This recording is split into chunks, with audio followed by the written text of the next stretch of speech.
Okay, this is the part 3 for paper chromatography chapter. Okay, what I want you to do is you need to do some exercise here. Okay, determine the retention factor value for the following components. Okay, so the component is actually first ada satu dot dekat sini kan, one component, okay, one compound. So after the separation technique, the components is separated into yellow, purple and blue color.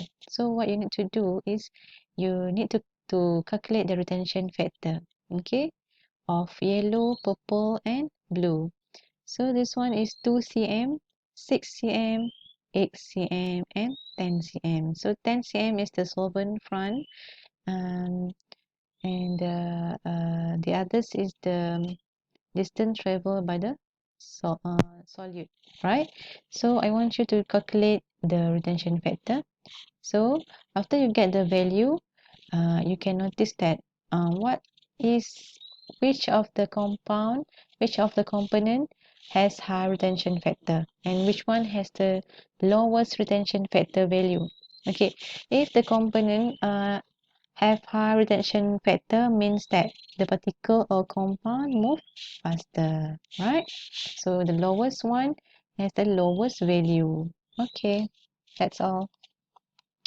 Okay, so we proceed with TLC. Okay, TLC is thin layer chromatography, right? So the stationary phase of TLC, we have a solid and adsorbent. For example, of the adsorbent is a silica gel, which is a polar substance, also alumina, also cellulose. Okay, the traveling of solvent and elute via capillary action. Silica is a typical adsorbent. It has a silanol, which is SiOH group, on its surface, which are slightly acidic and can interact with polar functional groups of the analyte or eluents. Alright.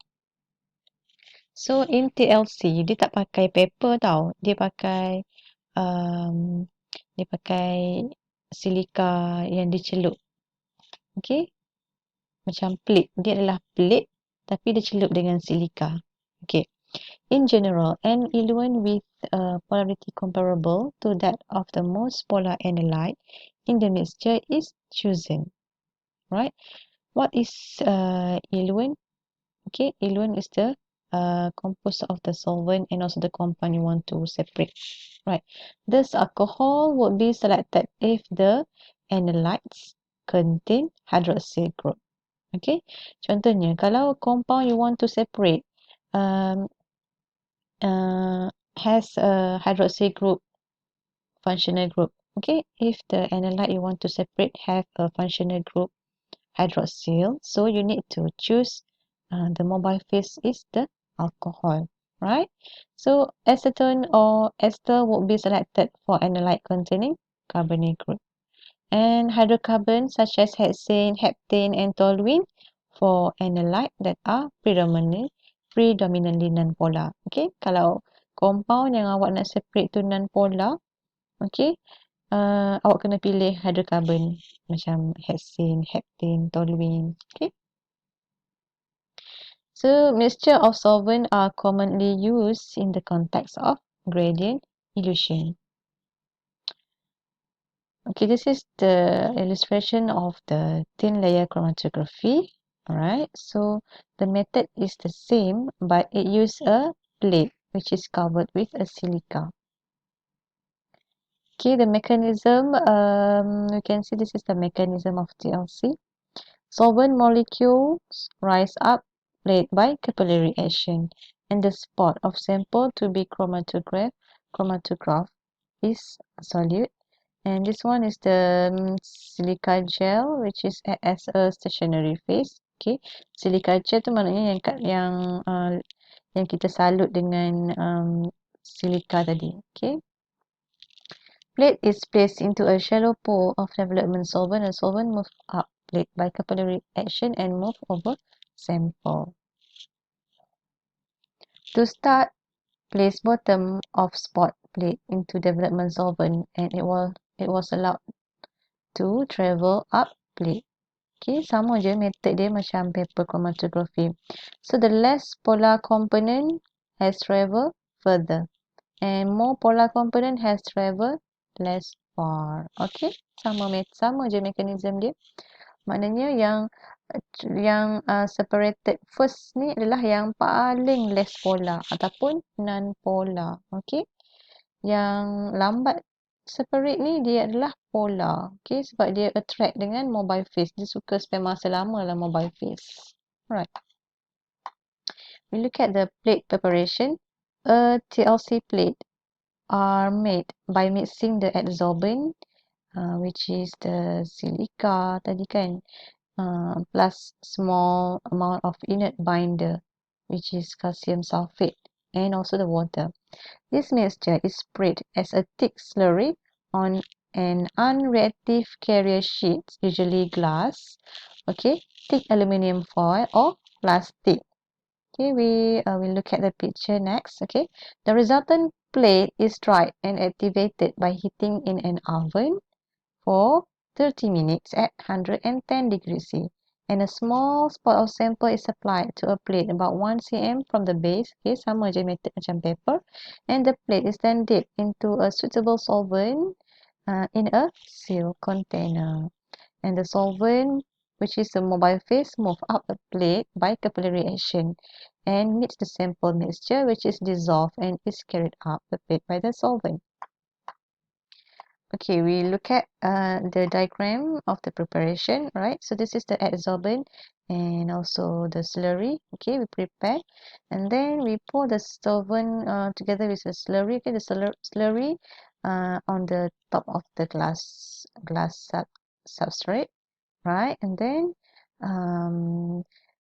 it will disperse well on the glass surfaces and then we dry in an oven, right? So some samples are colorless. It can be visualized by using these four methods, right? Okay, calculation of the retention factor value depend on the solvent, the types of TLC plate. Okay, dua ni je lah. Okay, the type of TLC plate, whether the TLC plate is glass or another one. Okay, or so on lah. Biasa kita guna glass lah. Okay, we look at the advantages of TLC. It is faster run than paper. It has better separation, wide choice between different adsorbent. It has better resolution and to allow for quantitation. Okay, so that's all for topic chromatography. Okay, for conclusion, okay, paper chromatography and TLC basically we use in the application of the forensic. Okay, for the simple testing, right? So biasanya we also separate the inks, dyes, the plant compounds. Okay, for example, the chlorophyll in the plants. Okay, also for separation of the makeup. Okay, makeup punya solvent, bukan makeup punya makeup tu lah yang kita pakai makeup tu kan, kita boleh guna chromatography method, okay, to separate the compound in the makeup, right? For GC, okay, gas chromatography biasanya yang testing yang advanced. For example, in forensic testing, okay, if you want to test the blood testing of the sample of the dead body, right? Kalau ada sampel pakaian yang ada blood dekat mangsa accident ke mangsa kematian tu, so you can check the blood testing after death to determine the level of alcohol, poisonous food, and so on. Okay, by using GC, because gas chromatography is the method. The sample must be vaporized, right? So the blood test will be dissolved with some alcohol or solvent that can vaporize it, right? So we can see that the separation of the compound, and then we can purify and we can determine the quantity or the type of the compound in the blood, right? So that's all for chapter 1. chapter 1.0. Okay, we have two more sub-chapter, which is 1.1 and 1.2. Okay, thank you. Hope you guys understand. And if you have any question, please do not hesitate to text in our group. Alright. Assalamualaikum. Bye-bye.